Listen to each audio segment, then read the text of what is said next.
back to the channel. So I've been using the 3D printer for about a week now, and obviously it's a huge learning curve because a lot of things come out bad.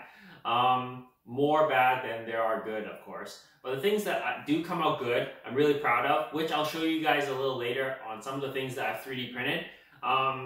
In today's video, I'm basically going to go over some of the things that I've learned along the way. I print only using ABS plastic because that's a good plastic to print for car parts and stuff like that. I know there's other filaments out there that are probably better, but ABS is quite cheap, so it's good to practice with. However, it is very environmental sensitive. Like, people say that you do need an enclosure and all those kind of things. But I've been printing without an enclosure. There's certain warpage on some of my 3D printed things, but it's nothing to be concerned about. Anyways, I'm just gonna go and show you guys the 3D printer, and we're gonna go over some things that I've learned. Alright guys, so here's my 3D printer. So a couple little things that I've done to it so far is I've put in a BL Touch, that little white thing right there. That thing is for the bed leveling. I hated the manual leveling. That thing is so inaccurate by just twisting these things, and you know, my prints sometimes don't always stick, and it really frustrated me. One of the other things I'm using is glue stick that I'm applying some glue stick. This is just some regular school glue stick. I know there's better glue sticks out there that probably, stick better. But for now, I'm just using this because this is what I have on hand. So I also switched out the clips for some binder clips. These work way better because you do have to clean this glass bed quite often. So I have a couple of other things that I'm going to be doing to it, like a Capricorn tube, as well as upgrading to an all-metal hot end because I print with ABS, obviously, and I need it hot. A few other things with the BL Touch, I've upgraded the firmware on this machine so that it is running a Gyres Marlin firmware or whatever, and it's actually pretty good. It has a lot of different features on it. So that's basically all I've done to this printer so far. So far, I love the printer. It's actually really good. But I do find that these wheels get all this plastic dusty stuff on it as it rolls. So I don't know if you guys know why that happens. Maybe let me know. But so far, I've adjusted the wheels so that there's no wobble or anything. Yet it keeps producing all the dust. Do you see that? So I don't know. Anyways, I'm going to show you guys some of the prints that I've done. All right, so now on to some of the prints. I'm sure you guys already know what this is. This is basically a radio bracket for my car. Took me a while to print this, about 24 hours actually, because I had to print it out in multiple pieces and then glue them together using some ABS glue. So I actually made some ABS glue myself. It's just a mixture of acetone and ABS plastic. And it came out great. This thing looks almost like the original. Obviously it has the striations from the print, so like all these layers you can see, but it looks better than my old one because my old one looks like it's been mangled up. So we'll be using this to install my new deck soon, which a video will be coming out soon anyways. So these are some of the pieces that I printed. Obviously the warpage, you can see like right here, it keeps lifting. So these big parts needed to be split up to print properly. So, I basically had to print on a raft as well. So there's a few settings in Acura that you could do to kind of optimize your prints. So that's basically what I did, and it came out pretty good.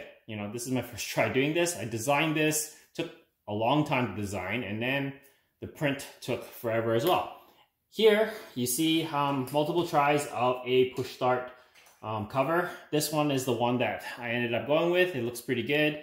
I will be putting in probably a push start in the near future, so stay tuned for that video. I'll show you guys, but this is what I wanted to kind of create so that I have something to put the push start button on, just in case I don't like where the key cylinder area is. I kind of prefer keeping the key cylinder so I can have the steering wheel lock still. Another thing that I printed is basically an SD card holder.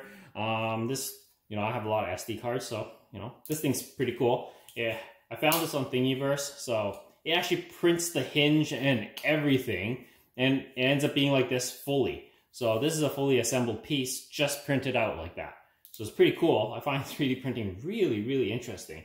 As well, I printed all these other little pieces. These are for a mic to hold onto, like one of the microphones for my car.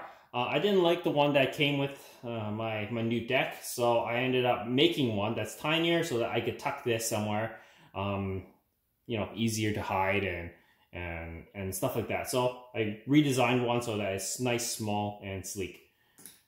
That's basically some of the stuff that I have upstairs. I'm going to take you guys downstairs and show you some of the stuff that I've already put into the car. Alright guys, so right off the bat, you can already see, you know, these are something that I've 3D printed. These little, I guess, cowl covers. I'm still working on maybe designing something that's a spacer and then you put a screw through it or something like that. These actually do break really easily when you put them in. But when you do get them in, they look really good. I don't know why some of the areas are a little lifted. It's just not perfect fit, but they work and they look pretty good. I do have my OEM ones, but the OEM ones are a little bit mangled. That's why I wanted some new 3D printed ones. All right, so another thing that I've designed and printed is a plug for this here.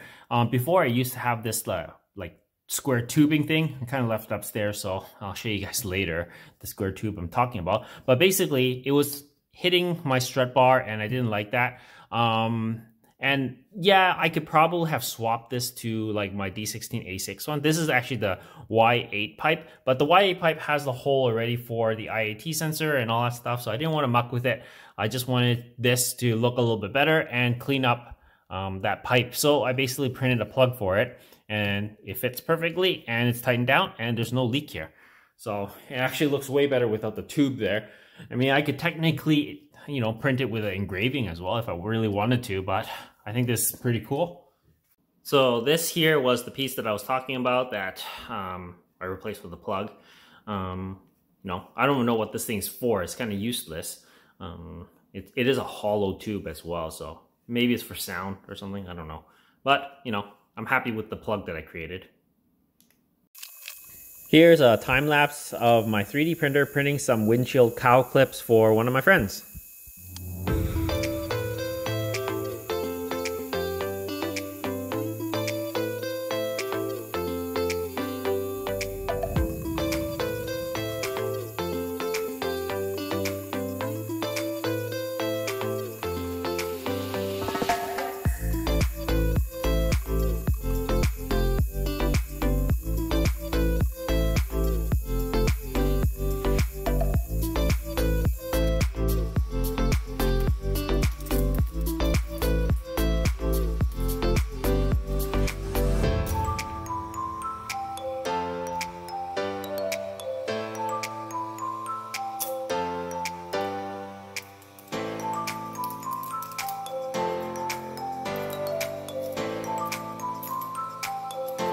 And there we go, it's finished. Alright guys, so that's basically an update on how the 3D printing has been going. It's actually quite fun. It's super frustrating, obviously, because you know things don't always go smoothly, but that's with everything. I do like the Ender 3 V2. It's a very, very popular printer, and it's actually been working really well. Obviously, there's certain things that I want to improve on it, which I'll probably make videos on maybe later. I guess do a whole 3D video, 3D printing kind of thing. But for now, that's basically it. I'm just making a few car parts. I'm gonna probably get back to working on the Civic soon to show you guys some more installs and other little things. But for now, that's basically it. Anyways, guys, if you haven't already, please comment, like, and subscribe, and share my videos. As always, guys, I'll see you in the next one. Cheers.